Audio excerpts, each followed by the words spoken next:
أحزب مجال وفيروس كوفيد 19 كورونا فيروس يلحو سلمغاولا غير يمذانن. أميك رنزار ميلا مذان يسعى كورونا فيروس ثولة ثسوث تقف نغنفس الشدة زار إمسجي غاف زيك الحال. إوكين أتحد ما في من نون مجال كورونا فيروس سيرذث إفاسنا نون الصابون ناغ سوسليم أمان إخسمان قيمة ذكو خام ميلا تسعام ثوسوث ناغ عضاس سخدمث أفثاس الكاغض سيرذث إفاسنا نون إيمير ناغ غمث إيميا ذوان زارن نون ورتطفثارا إمذانن يطفن أفيروس ميلا تطفم ذكي سمثارا ذا حرازنا ذا سحفيفر يكونويا ذويذ يوندي الزين.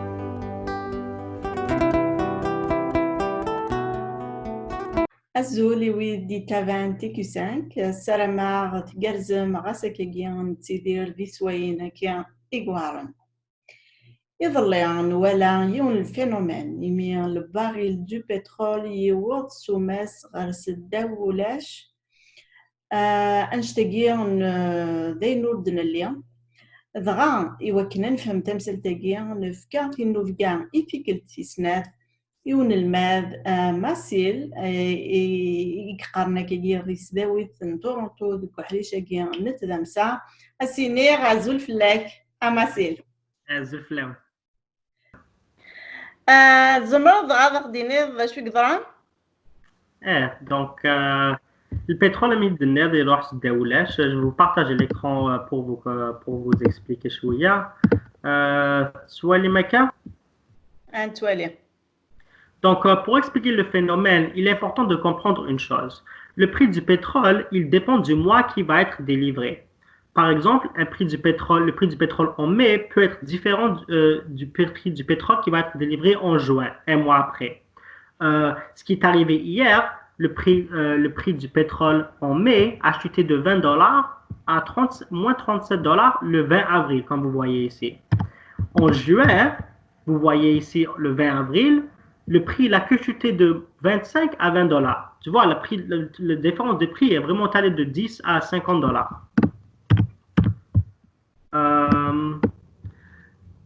Et vraiment, ce qui est aussi important de comprendre de ces contrats-là, c'est que chaque mois, si je veux être délivré en mai, le contrat il expire 9 jours avant la fin du mois. Ça veut dire que tous les pétroles qui doivent se délivrer en mai, il expire 9 jours avant le 21 avril, comme vous voyez ici. le prix les contrats تبديلا سي غوغور غار وايض. Donc ça dépend vraiment de l'offre et de la demande dans le marché. On appelle ça en anglais supply and demand. Mais encore plus, vraiment pourquoi ça diffère, c'est parce que peut-être, pour un exemple, les mois d'été, s'il y a beaucoup plus de personnes qui voyagent, les compagnies ont besoin de plus de pétrole pour faire le transport et tout ça, alors la demande elle est plus hausse, les prix montent. Par exemple, et l'inverse, peut-être en hiver, la demande elle est moins. Tu comprends? Alors vraiment, ça dépend. C'est juste un exemple, mais c'est une commodité. Les prix ils changent à chaque jour. Ce qui est encore plus important, par exemple, c'est les compagnies. Pourquoi est-ce que maintenant le pétrole livré en mai a chuté comme ça? C'est que une compagnie comme Air Algérie, par exemple, je vais vous donner une anecdote, désolé. Je suis le directeur général d'Air Algérie. Je sais que chaque mois, j'ai 1000 vols à effectuer dans ma compagnie. Tu comprends? Je sais que chaque mois, j'ai besoin de 1000 barils de pétrole pour faire voler mes avions. Il y a 6 mois, par exemple en décembre 2019, je savais qu'en mai, j'ai besoin de 1000 barils de pétrole. Alors, je ne veux pas que le prix du pétrole soit différent à chaque jour parce que c'est difficile à faire du profit comme ça. Je veux exactement savoir combien est-ce que je vais payer dans 6 mois et je ne veux pas que le prix change. Malheureusement, le pétrole, c'est une commodité. Le prix change à chaque jour. Alors, en 1980, les investisseurs, ils ont créé un produit, des contrats pour acheter du pétrole dans le futur. Tu comprends? Alors, c'est pour ça que maintenant, chaque mois, il a des prix différents. Ça dépend vraiment de ce que tu veux. Maintenant, le problème, c'est ce qui s'est passé, ok? Une compagnie comme Air Algérie, en décembre, je savais qu'en mai, je vais avoir 1000 vols. Malheureusement, en janvier, quelque chose de très tragique s'est arrivé dans le monde. Le Covid-19 nous a frappés. Alors, arrivé mai, toute l'économie est arrêtée, personne vole, personne voyage. J'ai plus 1000 vols que je dois effectuer, peut-être je dois en effectuer 50. Alors, je n'ai pas besoin de 1000 barils de pétrole, j'en ai besoin que de 50. Et là, qu'est-ce que ça veut dire? Ça veut dire que moi, parce que je suis rentré dans le contrat 6 mois à Aguirre, je suis obligé de prendre le baril que j'ai payé pour 6 mois à Aguirre. Par exemple, en février, si j'étais rentré dans le contrat en février, j'aurais payé $50 pour 1000 barils de pétrole. Et bien, ce qui est arrivé en ce temps-là, 2 mois, 3 mois après, le prix du pétrole est allé à $20. Ça veut dire que moi, si je n'ai pas besoin de 1000 barils de pétrole, je dois aller dans la bourse et je dois vendre mes contrats. Je ne les vends pas à $50 comme je les ai achetés, je les vends à $20. Ça veut dire que déjà, j'ai fait une perte de $30. Maintenant, Air Algérie, ce n'est pas la seule compagnie dans le monde qui a fait ça. Des milliers de compagnies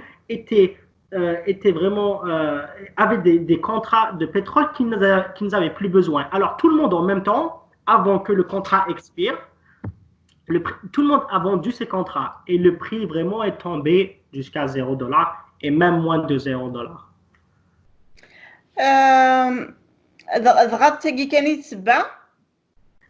Eh bien non, il y a une chose qui est arrivée historiquement quand ça arrive. Ok, on a une demande qui baisse tout d'un coup, on met le pétrole dans des réservoirs. Mais malheureusement, il y a 6 semaines avant ce qui est arrivé hier, l'Arabie Saoudite et la Russie, qui sont des membres OPEC, qui sont des membres des pays exportateurs du pétrole, sont tombés en chicane. L'organisation OPEC limite la production de pétrole qui se fait chaque jour. Comme ça, les prix ils peuvent continuer à monter. Tu comprends? Vous voyez ici que les pays en orange, la Russie, l'Arabie Saoudite et les États-Unis produisent le plus de pétrole dans le monde, plus de 10 000 barils de pétrole par jour. Et là, 6 semaines après, ils sont entrés en chicane. L'Arabie Saoudite et la Russie ont dit « Je m'en fous de ce que vous dites, je ne vais pas limiter le nombre de pétrole que je produis chaque jour, je fais ce que je veux. » Alors, ce qui est arrivé, vous voyez exactement ici le 9 mars, le prix du pétrole a tombé de $50 à $30 en une journée. Alors, ce qui est arrivé maintenant, les compagnies qui avaient beaucoup de pétrole, ils se sont dit, je ne vais pas vendre mon pétrole aujourd'hui, je vais le vendre dans 6 mois quand les pays vont remonter, alors je vais les mettre dans mes réservoirs. Ce qu'ils n'ont pas vu arriver, c'est ce qui est arrivé hier. Ils ne pensaient pas que le prix du pétrole allait continuer à chuter. Alors, tous les réservoirs dans le monde, pendant 6 semaines, ils se remplissaient. Aujourd'hui, 70% des réservoirs dans le monde sont remplis. Aux États-Unis, presque 100% des réservoirs sont remplis. Ça veut dire que même si tu produis du pétrole aux États-Unis, tu n'as pas où le mettre. Tu ne peux pas le mettre, tu ne peux pas acheter des places où tu peux le mettre. Vraiment, il n'y a rien à faire. Alors, si tu ne peux pas prendre le pétrole toi-même, tu dois le vendre dans le marché à n'importe quel prix que tu as.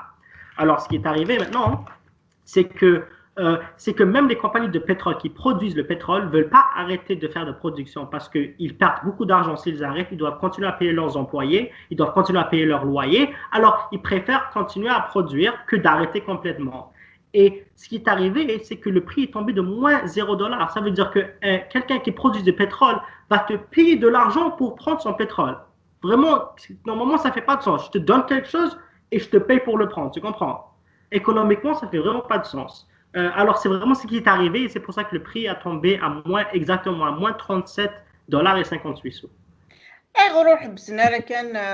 La production Eh bien, ça, c'est 2 raisons. La première raison, je viens de te l'expliquer. Ça coûte très cher aux compagnies qui produisent du pétrole à complètement arrêter parce que ça prend du temps à repartir la compagnie et continuer et recommencer. Tu comprends? Et en ce temps-là, tu dois continuer à payer ton loyer, tu dois continuer à payer, tu comprends?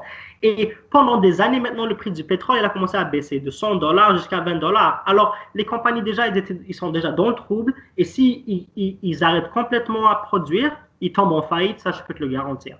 Deuxième, encore plus important, c'est que pour arrêter la production du pétrole, tous les pays dans le monde doivent être d'accord qu'on va arrêter. Maintenant, imagine, on vit dans un monde un peu égoïste, peut-être pas un peu, même peut-être beaucoup égoïste. Si moi, les États-Unis, j'arrête de produire du pétrole, tu dois arrêter de produire du pétrole. Et maintenant, imagine, il y a 100 plus pays qui produisent du pétrole. Tu penses que vraiment 100 pays vont venir ensemble à la table pour dire qu'on va tout arrêter? Ce n'est pas la réalité, malheureusement. C'est vraiment pourquoi les deux raisons, pourquoi est-ce qu'on n'arrête pas la production. Donc, pour récapituler un peu, qu'est-ce qui est arrivé? Comment est-ce que le pétrole a tombé en dessous de 0 $? Je vais vous donner un modèle économique de l'offre et de la demande du pétrole durant le COVID-19. Alors, ce qui est arrivé avec l'Arabie Saoudite et la Russie, ils sont tombés en chicane, ils ont commencé à produire le nombre de pétrole qu'ils voulaient. Ce qui est arrivé, c'est que l'offre la quantité de pétrole qu'il y avait dans l'économie a monté de Q1 à Q2. Tu comprends? La quantité 1 à quantité 2 et le prix donc a tombé de P1 à P2, comme vous voyez là-bas. Comme vous voyez ici, vous voyez. Oui. En plus de ça, le COVID-19 a créé un choc à la demande et personne utilise du pétrole parce qu'on reste chez nous, l'économie tombe, les compagnies ne produisent pas leurs biens. Alors, en plus de ça, la demande aussi, elle a tombé. Maintenant, le prix, il tombe encore plus. Regarde, de P2, on était ici à P2, maintenant on est à P3 et la quantité de pétrole aussi doit diminuer. Tu comprends? Maintenant, ce qui arrive, c'est que si vraiment on met personne n'a besoin du pétrole parce que les réservoirs sont pleins. La demande, elle ne tombe pas qu'un peu, elle tombe complètement à zéro. Il n'y a pas de demande, personne ne veut du pétrole, le contrat se vend à 0 $. Et encore, on a vu tantôt que ça s'est encore empiré la situation parce que les compagnies ne voulaient pas arrêter de produire du pétrole. Ils ont même payé des personnes pour prendre leur pétrole de leurs mains. Et c'est ce qui est arrivé dans ce jour vraiment phénoménal et c'est quelque chose qui n'est jamais arrivé dans l'histoire du prix du pétrole et ça montre vraiment ce que le COVID-19 a fait à notre économie et comment dangereux que ça a créé vraiment un moment inoubliable dans le fond. تنمير تطاس مسيل السلامة أكيد ناركيجي أصل نظام نتفهمض أي نظام هي أكيد ولام تذول تكي في السوميجي كان البترول يدي صوبان غارس الدولة شيمي ذي نورد نظرية ورجين غير كانت ساليغ هي تذولتي وندينيغ ما يجبون وين نتساوي دغا إلى قطبونيم لاباج فيسبوك نتيكو 5 ميديا أكوذ دغنيغ لاشين يوتيوب تيكو 5 ميديا السلام غاولني هي تزمر ثيلهان ودنوغال النظام اللي تذويلين النظام تنمر ثنوين